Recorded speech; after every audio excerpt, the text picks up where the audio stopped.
السلام عليكم ورحمة الله وبركاته. معكم الدكتور طاهر مهدي، أقدم لكم برنامجا إذاعيا يوميا مدته تقريبا نصف ساعة، نلتقي فيه حول معاني الإيمان وقيم الإسلام وقضايا الأسرة وقضايا المجتمع بأسلوب علمي بسيط وقريب من الواقع. وهدفنا في هذا اللقاء هو فهم ديننا بشكل متوازن وبناء وعي ديني هادئ يعيننا على العيش المشترك بإيمان وأخلاق مع مواطنين من مختلف الاتجاهات والديانات في حياتنا اليومية. فمرحبا بكم جميعا. Bonjour à toutes et à tous.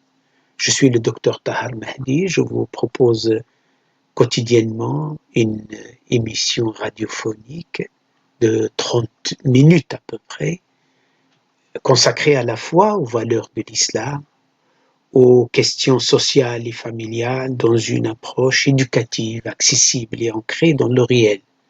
L'objectif de cette émission est de favoriser le vivre ensemble, la compréhension, l'équilibre dans la pratique de l'islam, une pratique apaisée, car elle est quotidienne, elle doit être apaisée pour qu'elle soit continue. Donc, bienvenue à l'écoute.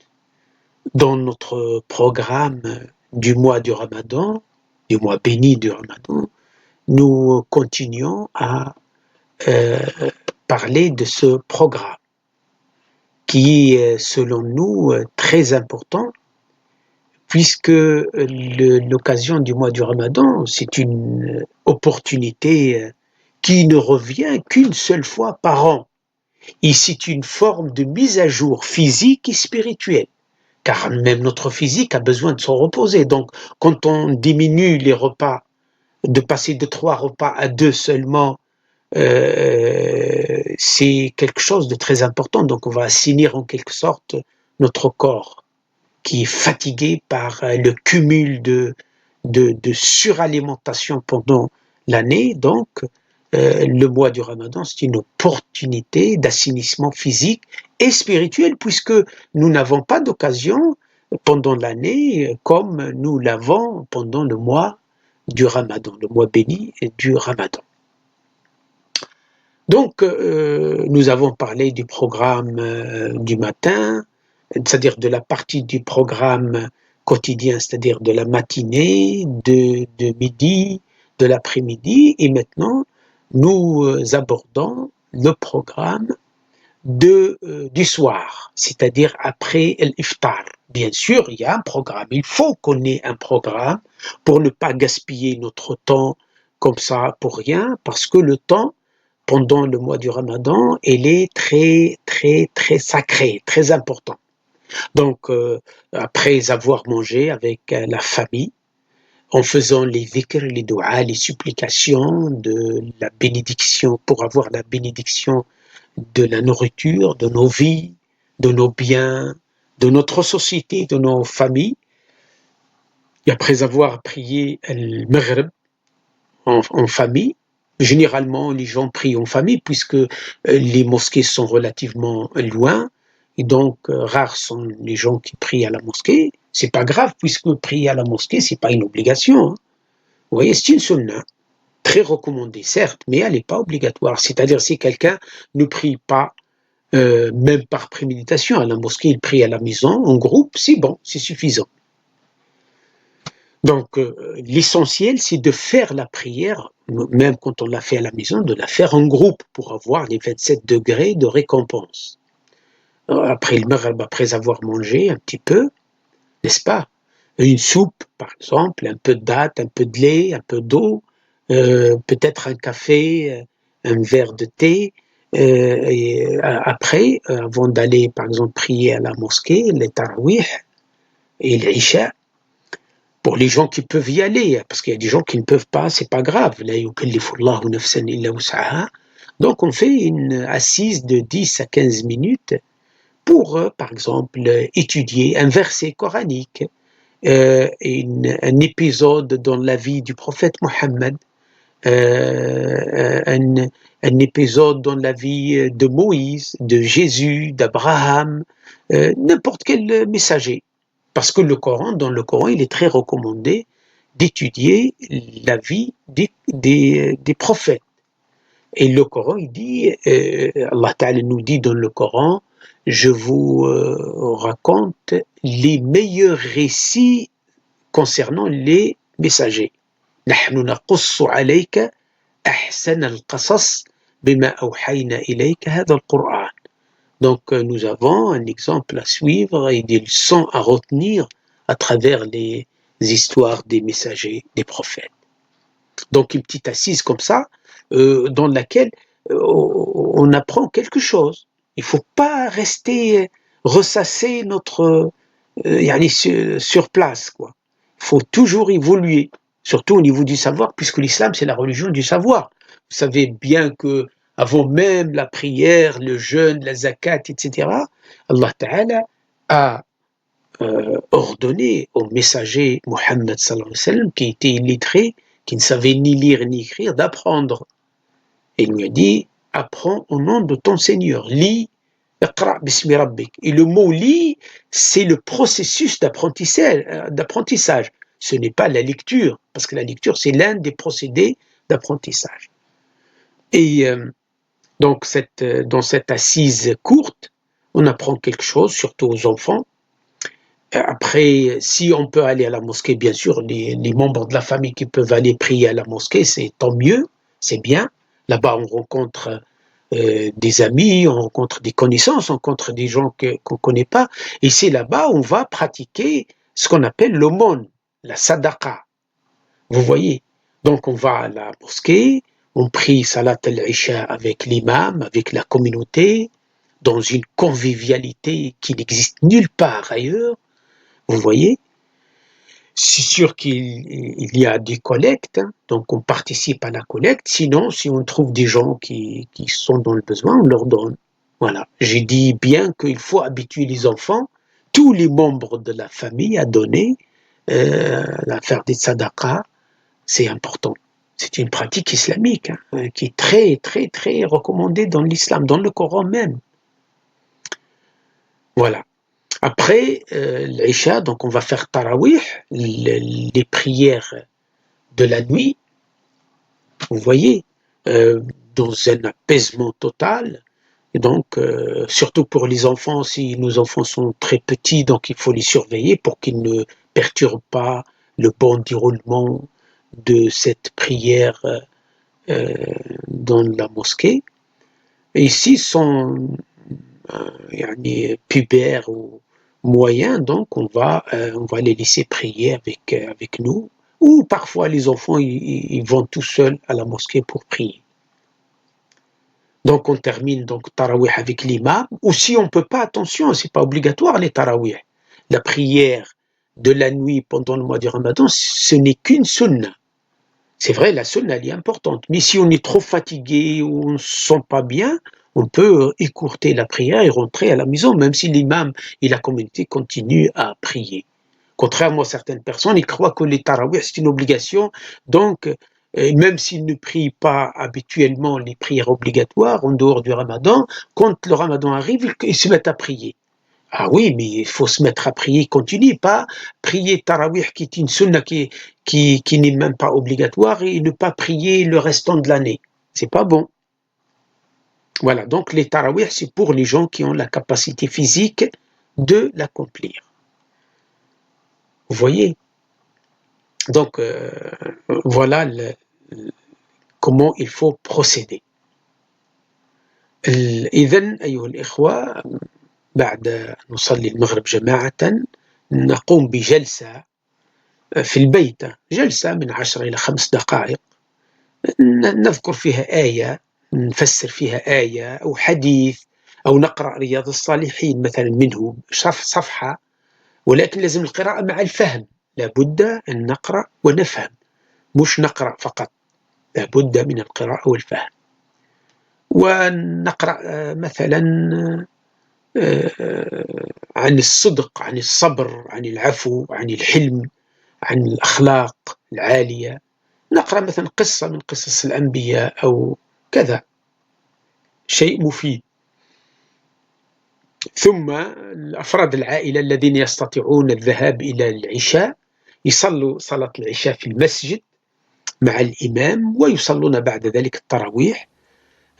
بالنسبة للآباء إخواني أخواتي الذين يذهبون إلى المساجد ويأخذون معهم أطفالا صغارا، لابد أن ننتبه، لا نترك الأطفال يلعبون هكذا في المسجد ويشوشون على الناس، هذا لا يجوز، لأنه الذهاب إلى المسجد هو بنية أخذ الحسنات. أما إذا تروح للمسجد وتأخذ معك أولادك وتتركهم هكذا يجرون يمينا وشمالا ويشوشون على الناس، هذا لا يصح، هذا لا يجوز شرعا. لابد من أن يا إما يجلسون ويستمعون إذا لا يستطيعون الصلاة ولا يعرفون، مثلا يكونوا صغار عمرهم 4 و5 و6 سنوات، وإذا كانوا يستطيعون الصلاة وقد علمتهم ذلك فتخليهم يصلوا معك، لكن لا تتركهم يجرون في المسجد، فهذا لا يجوز شرعا، هذا غير ممكن أبدا. هذه أمور مهمة.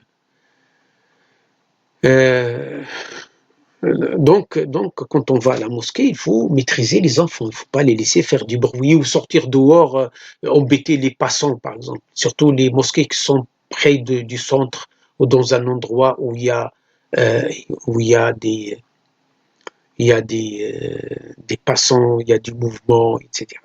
Et je profite de l'occasion pour dire attention. La prière de la rue, elle est, même dans l'islam, elle est interdite. Croyez-moi.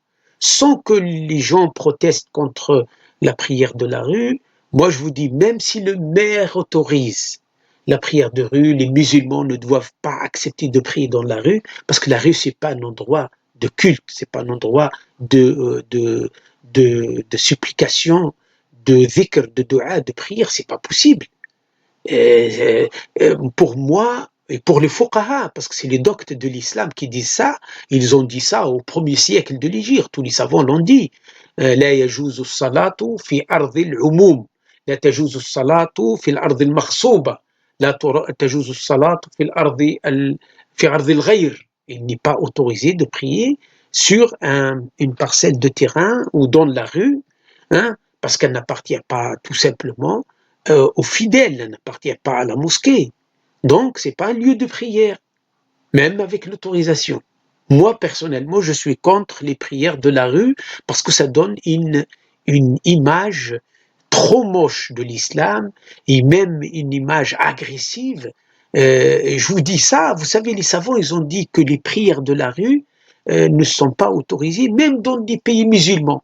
Vous imaginez quand vous êtes dans un pays qui n'est pas musulman, il faut respecter. Ça va de soi, il faut respecter. Tu peux pas, parce que tu es infidèle, tu pries, que tu dois t'imposer aux autres. Non, il faut respecter. J'incite à tous ceux qui m'écoutent, m'entendent, j'incite tous les responsables de mosquées de ne pas permettre en aucun cas les prières de rue, les prières de route, les prières de... la seule prière qui est autorisée, c'est lorsque le maire, par exemple, vous faites la demande, il vous donne un gymnase, parce que ça gêne personne.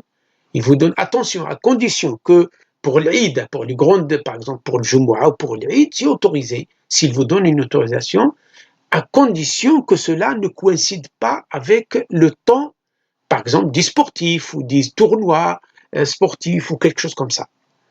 Je vous dis ça, c'est islamique. Donc, on doit se contrôler en tant que musulmans et respecter nos concitoyens. Vous me dites, oui, mais si le maire autorise, il n'y a aucun mal. Même s'il n'y a aucun mal, c'est contre les principes de l'islam. C'est interdit de prier dans un domaine public. Ce n'est pas à toi, tu ne pries pas. Avez-vous vu un jour un juif ou un chrétien prier dans un parking ou prier dans la rue? Voilà. Et je vous ai dit, les fuqaha, même du 1er siècle de l'Hégire, quand l'islam était un empire de l'Est à l'Ouest, du Sud au Nord, ils n'ont pas accepté ce genre de prière. Il y a des exceptions, vous voyez, mais pas... nous, aujourd'hui, les musulmans aujourd'hui en Occident, moi, je pense que c'est de la provocation aussi, même s'il n'y a pas cette intention. C'est pas beau, esthétiquement, c'est pas beau de prier dans la rue. c'est une prière nulle et non avenue, elle n'est pas acceptée parce qu'elle est sur un terrain qui n'appartient pas à la mosquée, vous voyez. Et donc, il est absolument, je lance un appel à tous les responsables des mosquées de France de ne pas permettre les prières de rue et de route, les prières dehors, même avec l'autorisation du maire. Apprenez-le bien. Vous avez plein de preuves de faire. Prenez n'importe quel classique et cherchez la prière de rue, la prière dans une terre qui n'appartient pas à la mosquée, c'est absolument interdit. Voilà. C'est une question d'esthétique aussi, parce que l'islam, vous savez qu'il y a un hadith dans l'islam qui dit « Inna Allah jamilun yuhibbul jamal ». Allah est beau, il aime la beauté. Vous voyez. Et la prière de rue, franchement, elle laisse à désirer. C'est pas beau du tout. Et je sais pas comment tu peux être concentré dans une prière dehors, où tout le monde te regarde. Et le bruit des voitures. Parfois, il pleut. Mais c'est du n'importe quoi. Vous voyez. Bon, ça, c'est entre parenthèses. Dans le même programme, donc, nous avons ce qu'on appelle Al-Qur'an Shahri lil-Usra. Vous savez, le mois du Ramadan, il est communément reconnu que c'est un mois de lecture coranique.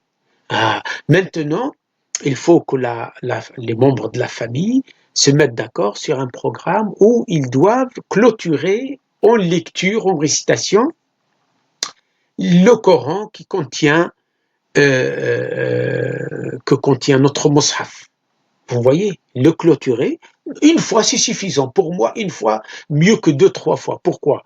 Parce que le but de la lecture du Coran, c'est la méditation. Vous voyez, c'est la réflexion. Et si on va lire beaucoup, rapidement, on ne va pas comprendre. Donc, il vaut mieux lire, se partager le Coran, par exemple, selon les membres de la famille. Si on est 2, donc chacun il lit une moitié. Si on est 3, donc chacun un tiers. Si on est 4, chacun un quart, etc. Comme ça, on aura clôturé le Coran pendant le mois du Ramadan et on aura récolté beaucoup de récompenses et de hasanat. Surtout si on rajoute à ça la réflexion et la méditation. Vous voyez. Donc une seule khatma, c'est suffisant. Une seule clôture du Coran en lecture, c'est suffisant. C'est mieux aussi pendant cette lecture l'un des membres de la famille il lit et les autres écoutent. Il y a tour de rôle, même si on fait des fautes, c'est pas grave, parce qu'on est là pour justement rectifier. C'est sûr que dans la famille, il y a le papa par exemple qui maîtrise le Coran, il peut rectifier aux autres. C'est important cela. Vous voyez. Voilà pourquoi c'est important de lire le Coran, clôturer le Coran, ne serait-ce qu'une fois pendant tout le mois, parce que c'est Allah qui nous le dit dans la sourate La Vache, la Génisse, le verset 185, il dit « Shahru Ramadan, alladhi unzila fihi al-Qur'an, hudan lin-nasi wa bayyinatin min al-huda wal-furqan » Donc il nous dit que le mois du Ramadan, c'est le mois du Coran qui contient la guidance et là, le discernement entre le bien et le mal pendant ce mois. Voilà donc ce qu'il faut faire. إذن أيها الإخوة والأخوات لابد من وضع هدف عائلي جماعي وهو قراءة القرآن. وعندما أقول قراءة القرآن جماعة ليس نقرأ معناها أفراد الأسرة يقرأون en même temps في نفس الوقت. لا، واحد يقرأ والآخرون يستمعون بصوت عالي حتى يصححوا بعضهم لبعض، حتى يصحح بعضهم لبعض. وكل واحد يقرأ شوية، كل يوم كل واحد يقرأ شوية حتى ما يجيش شهر رمضان، ما يجي العيد حتى نكونوا ختمنا القرآن، لأنه مستحب يقول العلماء ختم القرآن في شهر رمضان المبارك.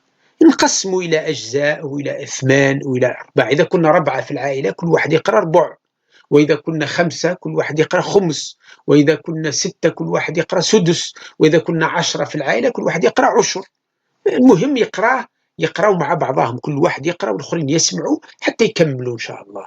وإذا ما قدروش يجتمعوا، مثلا واحد يخدم وواحد تعبان مريض واحد كذا، كل واحد يقرا الجزء نتاعو وحده.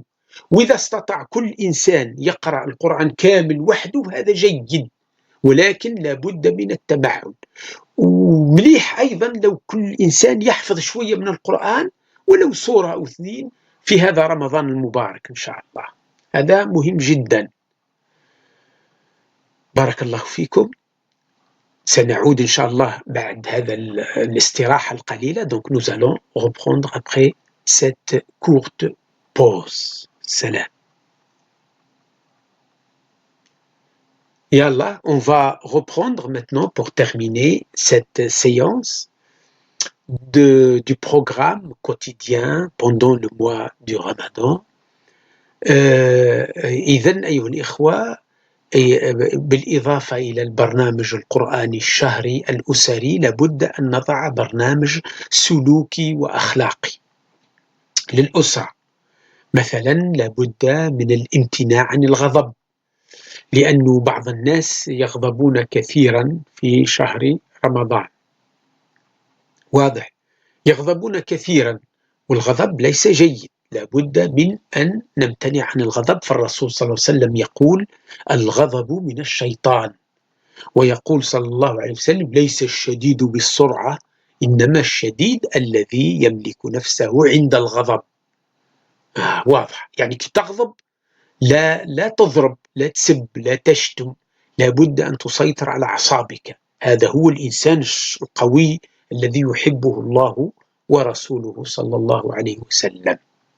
إذن الامتناع عن الغضب، حتى أن الرسول صلى الله عليه وسلم قال: فإن سابه أحد أو قاتله فليقل إني صائم. حديث متفق عليه.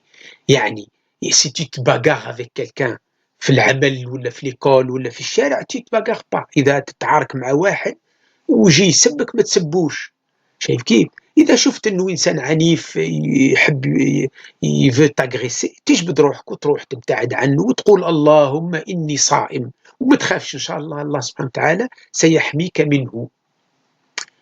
وكذلك لازم نتعود على العفو. مثلا الأم مثلا ابنها في رمضان كبلها طيبة الأكل الطعام، وهو جاء الولد صغير، البيبي صغير، ف يعني la renverser la nourriture. Il faut pas crier dessus. Il faut pas lui crier dessus, c'est pas grave du tout. Il faut pas crier dessus. لازم الصبر، لازم الصبر، mais il faut expliquer. لابد أن نشرح لهذا الولد الصغير، هذا الطفل، نشرح له كيف يتعامل في المرة المقبلة إن شاء الله، ولا نصرخ عليه ولا نضربه.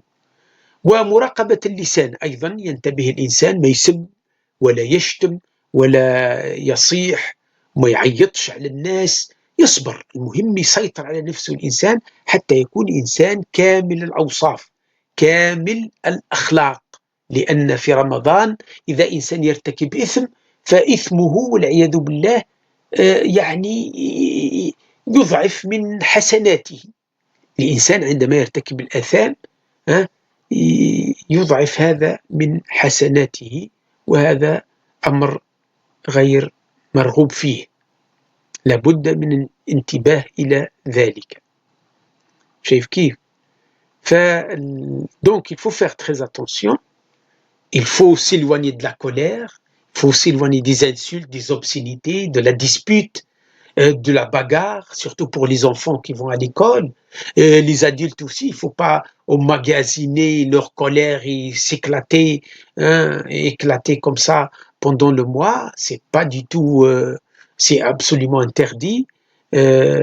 Habituer la famille au pardon également. Si par exemple les petits-enfants renversent la nourriture ou cassent quelque chose, il ne faut pas leur crier dessus, il faut seulement leur expliquer que c'est pas bon, il faut faire attention, surtout ne pas laisser les enfants traîner dans la cuisine pendant que la maman ou la sœur ou les tantes préparent à manger, parce que ça risque aussi des brûlures, etc.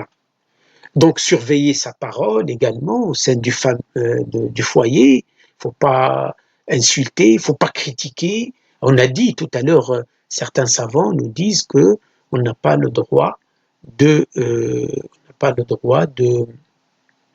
de critiquer, de diffamer pendant le mois du Ramadan, car l'abstinence de boire et de manger, c'est pas suffisant. Le vrai jeûneur, c'est celui qui jeûne même sur les péchés, contre les péchés comme les péchés majeurs ou même les péchés mineurs pour éviter de perdre des hasanats.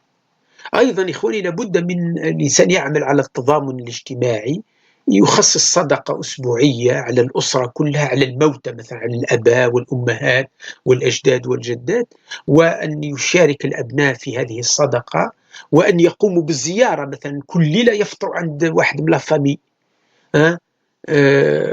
أو واحد من لافامي يروح لي زوتر مومبر دو لافامي يروح مثلا يزورهم ويفطر معاهم، ولا يدي لهم بركة بعد الفطور ياخذ لهم نوع من هيك من البشاشة، نوع من البشاشة عندما ياخذ لهم نوع من الهدية، هكذا طعام أو شراب أو مشروبات وكذا إلى آخره. ولذلك جاء في الحديث الترمذي الرسول صلى الله عليه وسلم يقول أفضل الصدقة صدقة في رمضان. Donc, chers frères et chères sœurs, il faut prévoir une aumône hebdomadaire, familiale, plus des aumônes quotidiennes. Parce que les aumônes quotidiennes, on peut donner, surtout à la mosquée, quand ils collectent, on donne des petites sommes, 5 euros, 10 euros, 15 euros, 20 euros. Mais il faut prévoir une aumône hebdomadaire à donner aux pauvres, par exemple, aux nécessiteux, qui est importante, qui est conséquente, selon le nombre de la famille, ceux qui travaillent. Il ne faut pas craindre la pauvreté et l'indigence de ça. Le prophète a promis la fructification des biens quand on fait des sadaqas. Il faut expliquer aussi aux enfants que la sadaqa, ça fait partie des principes de l'islam, il faut la pratiquer, même à petite échelle, en petite somme, et que les enfants prennent conscience qu'il faut partager. Maintenir aussi les liens familiaux, ne serait-ce que par téléphone. Si on peut leur rendre visite, tant mieux, on échange les visites, mais si on ne peut pas, eh bien, ne serait-ce que par téléphone, c'est déjà pas mal. Le prophète sallallahu alayhi wa sallam a dit, la meilleure aumône est celle donnée pendant le mois du Ramadan. Donc, si on veut conclure ce programme-là, bien sûr, moi, j'ai proposé un programme basique, mais après, on peut changer le programme selon nos besoins, selon nos circonstances, selon le nombre de la famille, selon l'endroit dans lequel nous vivons, etc., etc. Généralement, il faut toujours se réunir et regarder qu'est-ce qu'il faut rajouter, qu'est-ce qu'il faut retrancher du programme, quelles sont les choses qu'il faut étudier en priorité, quelles sont les actions qu'il faut accomplir en priorité. Tout ça, c'est très important et le musulman ne peut pas tomber dans la distraction pendant le mois de Ramadan. إذن أيها الإخوة والأخوات ختاما نقول يستحب أن تعقد العائلة جلسة أسبوعية بالإضافة إلى الجلسات اليومية لتراجع فيها البرنامج ويشوفوا فيها وين وصلوا، مثلا في استماع الدروس، في التعلم، في حفظ القرآن، تعلم السيرة، قصص الأنبياء، أيضا الأعمال الاجتماعية، شكون اللي في الفامي مثلا اللي محتاج وهو حشمان ما يطلبش، لابد أن نعينه، لأن الله تعالى يحب الصدقة على الذين هم فقراء ولكنك عندما تراهم من شدة حيائهم كأنهم أغنياء، تحسبهم أغنياء من التعفف. هؤلاء الناس لازم نبحثوا عنهم، لأنه il y a des gens qui sont tellement timides même ils préfèrent avoir faim et soif, c'est-à-dire au lieu de demander, de faire de la mendicité, de demander même à leurs proches, ils préfèrent rester dans la soif et dans la faim au lieu de demander. Et bien, dans l'islam, dans le Coran, il nous demande, Allah Ta'ala, d'aller les chercher. Les gens que lorsque tu les vois, tu crois qu'ils sont riches et autosuffisants, or ils sont dans le besoin. Ceux-là, il ne faut pas les oublier. Ramadan Mubarak à vous tous, que votre mois soit béni, qu'Allah exauce vos prières, qu'Allah vous bénisse, qu'Allah protège toute l'humanité du mal que certains lui veulent, qu'Allah éteint les feux de la guerre qu'ils allument partout, qu'Allah punissent aussi, hein, punissent aussi ceux qui veulent du mal à toute l'humanité.